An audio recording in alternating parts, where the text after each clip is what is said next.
اللهم صل على سيدنا محمد يا رب صل وسلم دائما ابدا على حبيبي. اللہ صلی اللہ علیہ وسلم نے ارشاد فرمایا مسلمان جو توحید پر جس کی موت واقع ہو اللہ نے جہنم کی آگ اس پر حرام کر دی ہے.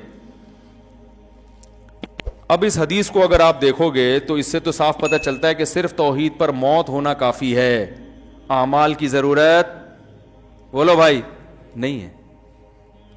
لیکن جب علماء سے پوچھیں گے تو علماء بتائیں گے نہیں بھائی اس سے ملتی جلتی دوسری حدیثیں بھی ہیں جس سے پتہ چلتا ہے کہ جو نماز نہیں پڑھتا اس کو یہ عذاب ہوگا, جو روزہ نہیں رکھتا اس کو یہ عذاب ہوگا. آپ کو پتہ ہے حضرت ابو ہریرہ رضی اللہ تعالی عنہ ایک مرتبہ وہ جا رہے تھے تو انہوں نے حضرت عمر رضی اللہ تعالی عنہ ان کو ملے, وہ حدیث سناتے جا رہے تھے سب کو, من قال لا الہ الا اللہ دخل الجنہ, جس نے کہا کہ اللہ کے سوا کوئی عبادت کے لائق نہیں وہ جنت میں داخل ہوگا.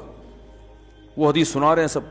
حضرت عمر ملے ان کو, حضرت عمر کو بھی انہوں نے حدیث, اور نبی صلی اللہ علیہ وسلم کا جوتا نعلین وہ بطور نعل مبارک بطور دلیل کے بھی کہ میں نے نبی صلی اللہ علیہ وسلم سے یہ حدیث سنی ہے.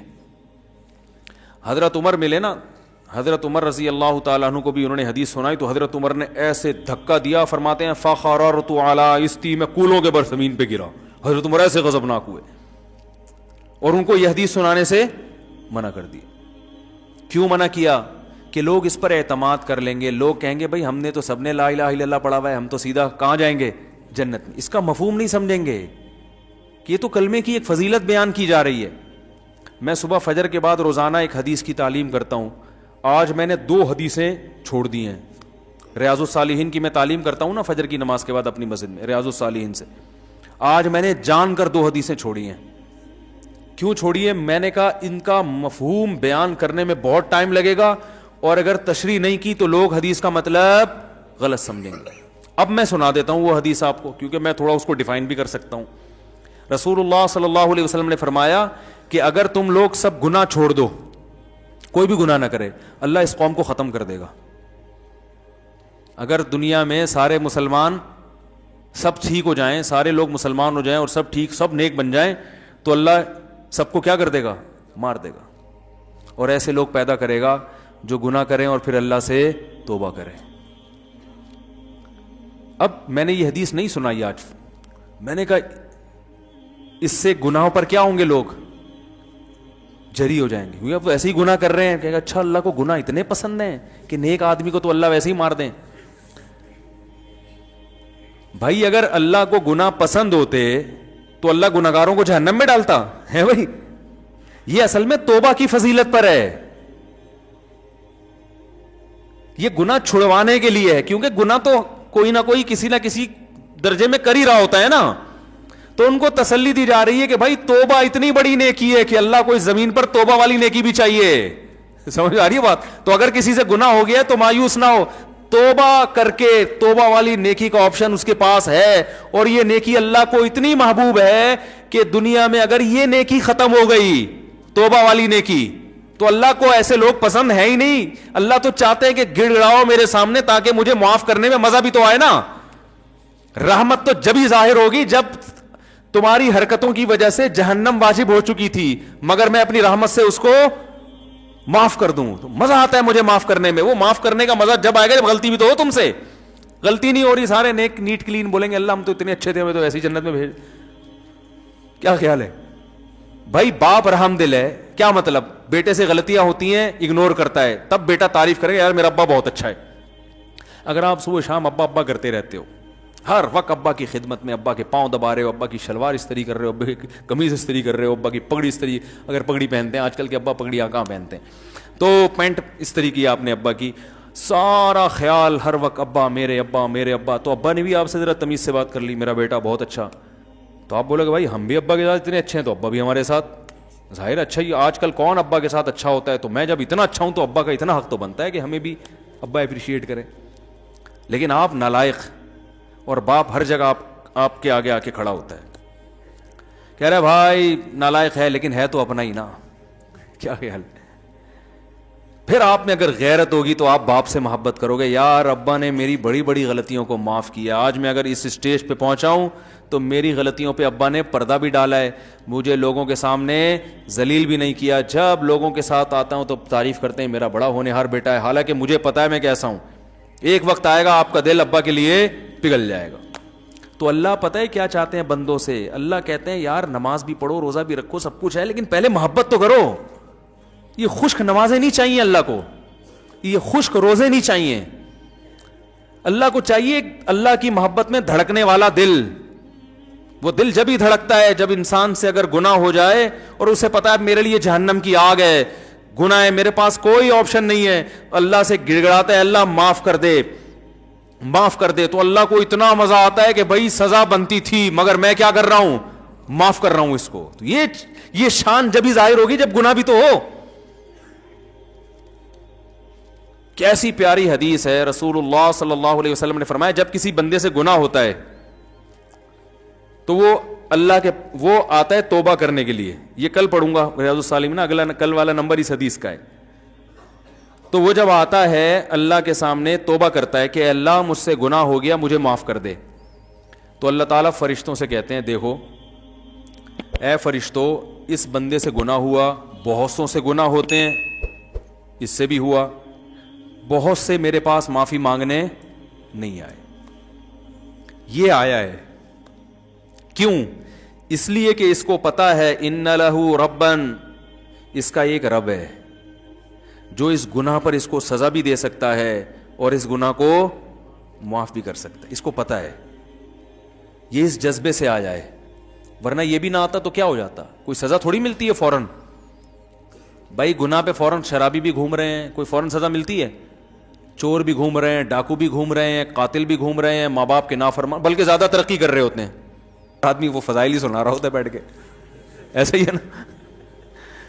کیا خیال ہے بھائی, جان بنتی ہے نا زیادہ کھانے پینے سے, تو بہت سی دفعہ تو حلال سے ہی بن جاتی ہے, لیکن اکثر اوقات بھائی آپ دیکھ لو جنہوں نے ماشاءاللہ اللہ بچائے حرام کا پیسہ جنہوں نے کھایا ان کی صحت ہی الگ الگ چہرے سے پتہ چل رہا ہوتا ہے ان کے. تو کتنے لوگ ہیں, اللہ تعالیٰ فرشتوں سے کتنے لوگ ہیں گناہ ہوتے ہیں, یا تو فوراً سزا مل رہی ہوتی نا پھر تو سارے آ جاتے ہیں, سب کو پتا ہے اب سزا ملنے والی ہے, سب گرفتاریاں دے رہے ہوتے اللہ کے پاس آ کے, اللہ مار دے, اللہ سزا دے دے. لیکن اللہ کو دیکھا ہم میں سے کسی نے نہیں ہے, اور گناہ پہ دنیا میں کوئی سزا بھی نہیں مل رہی ہوتی, ٹھیک ہے نا.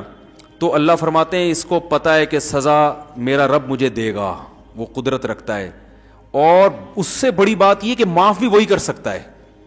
جرم اس کا کیا تو معافی بھی کس کے ہاتھ میں ہے, اس کے ہاتھ. لا ملجا ولا منجا منک الا الیک, حدیث میں دعا سکھائی ہے, اے اللہ تجھ سے بھاگنے کی جگہ بھی تیرے پاس ہی ہے.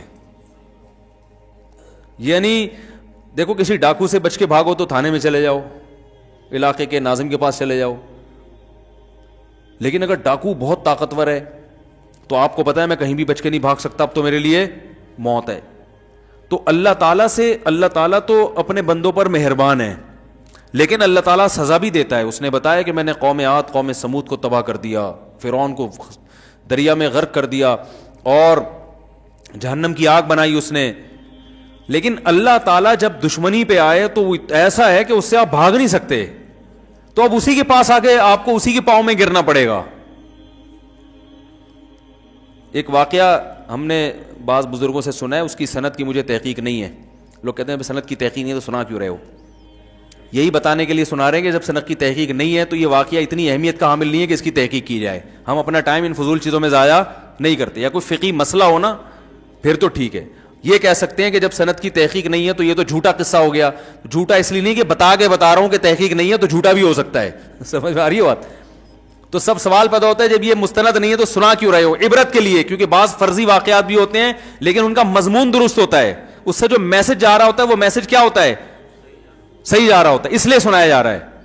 ہر چیز کا نا ایک پوری ڈیٹیل بتانی پڑتی ہے ورنہ کلپ آ جائے گا ایک. تو کہتے ہیں کہ حضرت موسیٰ علیہ السلام سے کسی نے پوچھا کہ یہ جو حوادث ہیں, حادثات ہیں, اگر یہ تیر ہوں اور چلانے والا اللہ ہو تو ان تیروں سے بچنا کیسے ممکن ہے؟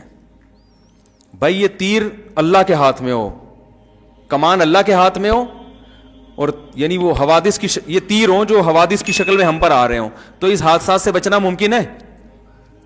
تو کہتے ہیں موسیٰ علیہ السلام نے کہا ایک ہی طریقہ ہے کہ جو جس کے ہاتھ میں کمان ہے اس سے دوستی کر لو. کیا خیال ہے بھائی؟ اس کے علاوہ آپ کے پاس کوئی آپشن نہیں ہے. جو محلے کا دادا ہوتا ہے نا, یا تو آپ اس سے بڑے دادا بن جاؤ. کیا خیال ہے؟ ایک دفعہ یہاں کوئی محلے کے بڑے دادا تھے, مجھے لوگوں نے کہا اس کے خلاف بیان کریں. میں نے کہا جب میں اس سے بڑا دادا بنوں گا تو اس کے خلاف بیان کروں گا. مجھے جب تک اس محلے میں رہنا ہے تو مجھے بلا وجہ دادا گیری کرنے کی ضرورت. لوگ کہتے ہیں نا حق بات آپ ممبر ڈنکے کی چوٹ پہ بیان کر دو. میں نہیں بیان کرتا بھائی حق بات ڈنکے کی چوٹ پہ. میں پہلے دیکھتا ہوں کہ لوگوں میں اس حق کو برداشت کرنے کا تحمل ہے, ایک بات, بلکہ اس سے پہلے دیکھتا ہوں کہ میں خود بھی اس حق کو برداشت کر سکتا ہوں کہ نہیں کر سکتا. یہ جو ڈنکے کی چوٹ پہ اکثر حق بیان کر رہے ہوتے ہیں نا, تو یہ اکثر لوگ یہ اس قسم کا حق بیان کر رہے ہوتے ہیں کہ ان کے پہلے سے کسی محلے کے دادا سے بڑے تعلقات ہوتے ہیں, جن کو انہوں نے بیان بتایا ہوتا ہے میں یہ بولنے والا ہوں, بچا لو گے؟ وہ کہ ہاں بچا لیں گے, تو بول دے. ہمیں تو کوئی ہے ہی نہیں اس طرح کا, ہم تو کسی سے تعلق رکھتے ہی نہیں ہیں. ہاں کسی کے خوف سے غلط بیانی کرنا حرام ہے, یعنی آپ کسی محلے کے دادا کے ڈر سے غلط بات اس کے بارے میں بتا دو, یا جھوٹی تعریفیں شروع کر دو, یا لالچ میں آ کے لوگوں کو غلط گائیڈ کرو, یہ حرام ہے. خاموشی کی شریعت نے اجازت دی ہے, غلط بیانی کی شریعت نے اجازت نہیں دی ہے. غلط بیانی نہیں کرتا, بسا اوقات میں خاموش ہو جاتا ہوں کہ بھائی اس ٹاپک پر بات مت کرو کیونکہ لوگوں میں برداشت نہیں کر پائیں گے یا غلط رخ پہ لے جائیں گے. تو یہ تو مصلحت ہے, یہ تو حکمت ہے, یہ تھوڑی کہ جہاں جاؤ جو چاہے جا کے بول دو.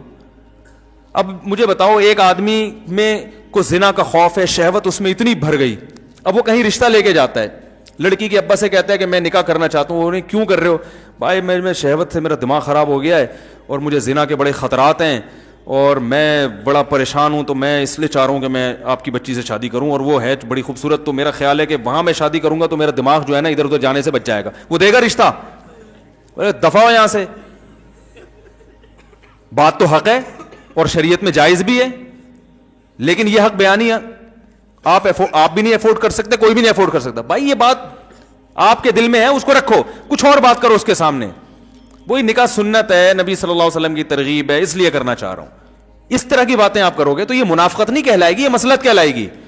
ہر بات ہر جگہ کہنے کی نہیں ہوتی. ایک صاحب نے ایک شادی کی تو مجھے بتایا کہ میں نے نکاح کا پیغام بھیجا اور ان کو میں نے پہلے بتا دیا کہ میں 4 کروں گا. تو میں نے کہا واقعی آپ کریں گے؟ کہہ رہے میرا ارادہ تو نہیں ہے لیکن میں نے احتیاطاً بتا دیا. نہیں 4 نہیں, سوری 2 کروں گا. میں تو 4 کی ایک دم دماغ ادھر چلا جاتا ہے ہمارا. اس نے کہا کہ میں نے ان کو پہلے بتا دیا میں ہو سکتا ہے دوسری بھی کروں. تو میں نے کہا آپ نے ان کو, آپ کا واقعی ارادہ ہے؟ اگر ارادہ ہو پھر تو چلو ٹھیک ہے. کہہ رہے نہیں میرا ارادہ تو نہیں ہے لیکن میں نے احتیاطاً بتا دیا. میں نے کہا کیوں؟ کہہ رہے بھائی ہو سکتا ہے میری بیوی وہ جو ہے ایسی نکلے کہ بد اخلاق ہو اور مجھے ضرورت پڑ جائے دوسری شادی کی. بھائی عورتیں بد اخلاق بھی نکلتی ہیں, کچھ ایسی ہوتی ہیں جو بانج ہوتی ہیں, اولاد نہیں ہو سکتا ہے شادی کے بعد پتہ چلے بانج ہے. میں نے کہا بہت اچھا کیا آپ نے, بڑی زبردست کلیریفیکیشن کر دیا آپ نے. میں نے کہا لڑکی کے ابا کو میں کہوں گا کہ آپ کو بھی بتا دیں کہ ہو سکتا ہے ہم آپ سے طلاق لے لیں. بھائی ہم شادی تو کر رہے ہیں لیکن اس بات کا امکان ہے کہ ہم آپ سے طلاق لے کے اس کی کہیں اور شادی کر دیں. آپ پوچھو کیوں؟ بھائی ہو سکتا ہے آپ چرسی نکلو. کیا خیال ہے آپ کو؟ نہیں میں تو چرس نہیں پیتا, میرا لیبارٹری ٹیسٹ کروا لیں. بھائی ہو سکتا ہے بعد میں چرسی بن جاؤ. ہو سکنے پر تو یار دنیا میں بہت کچھ ہو سکتا ہے, ابھی جو ہے اس کے حساب سے بات کرو نا. میں نے کہا آپ کا ارادہ ہے نہیں, خام خواہ میں وہ رشتہ توڑ دیا انہوں نے. وہ بالکل صحیح کیا لڑکی کے ابا نے, بہت اچھا کیا توڑ کے. میں نے کہا کوئی بھی ہوتا رشتہ توڑتا ہے بلا وجہ, ہو سکتا ہے ہو سکتا ہے. ایک صاحب تھے وہ پولیو کے خطروں کے بہت خلاف تھے, میرے دوست تھے کیا ہیں ابھی بھی. تو ان کا کہیں رشتہ, ان کو بیچاروں کو کہیں رشتہ نہیں مل رہا تھا تو مجھے سفارشی بنا کے لے گئے. کہیں کوئی لڑکی کا رشتہ آیا ان کے لیے تو مجھے سفارشی بنا کے لے گئے کہ آپ بھی چلیں, تھوڑا تھا آپ تھوڑے سے مشہور آدمی ہیں تو میری سفارش کر دیے گئے تو چانس زیادہ ہے. میں نے کہا چل بھائی ٹھیک ہے لے چلتے ہیں. ہم چلے گئے وہاں تو وہ لڑکی کے والد بھائی وغیرہ آ کے بیٹھے, مجھے بڑی عزت دی انہوں نے. میں نے کہا ہمارے دوست ہیں نکاح کرنا چاہتے ہیں آپ کی بچی سے, اس سلسلے میں ہم حاضر ہوئے تھے. انہوں نے کہا ٹھیک ہے جی, بھی ایجوکیشن کیا ہے وغیرہ وغیرہ جو پوچھا جاتا ہے. اس دوران پھر وہ جب بات مکمل ہوئی تو وہ کہنے لگے دیکھیں میں جب نکاح کروں گا تو میں پہلے ایک بات بتا دوں کہ میں بچوں کو پولیو کے قطرے نہیں پلاؤں گا.